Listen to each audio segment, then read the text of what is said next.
Magandang hapon mga kapuso. Ako po ang inyong Kuya Kim na magbibigay sa inyo ng trivia sa likod ng mga trending na balita. Nagsanga-sanga ang pagkalito at pagkamangha ng mga residente ng isang barangay sa Isabela. Mula kasi sa isang puno na kanilang nabidyohan, may sumisirit na tubig. Napuno ng mga tanong ang mga residente ng Cordon, Isabela. Ang puno kasing ito ng mangga na nakatindig sa bakuran ni Romer. Bigla na lang sumirit na parang gripo. Natagal na nakatayo yung mangga, ngayon ko lang nakita. Ang pagsirit ng kung anong likido tumagal ng halos 20 minuto. Wala namang butas yung puno kasi hindi po tag-ulan noon. Bidyuhan po yun. Kaya dito na in-upload ng misis nitong si Eleanor ang nakunan niyang video. Himala.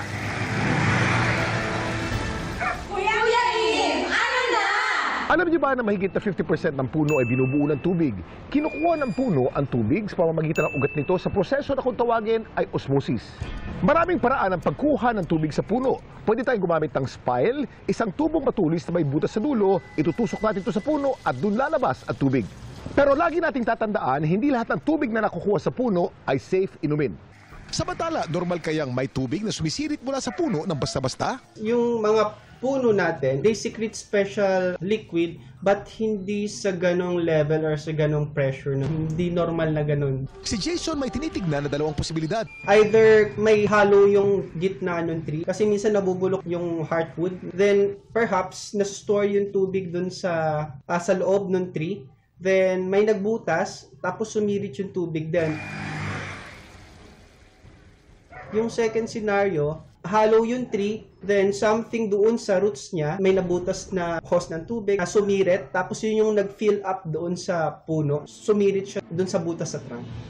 Maliban sa tubig, ang mga puno naglalabas din ng isa pang likido, ang madalas na malagkit na tree sap o dagta.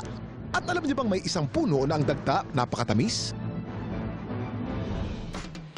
Ang sap o dakta ng nakokolekta mula sa sugar maple tree o Acer saccharum ay gawa sa 98% na tubig at 2% na asukal.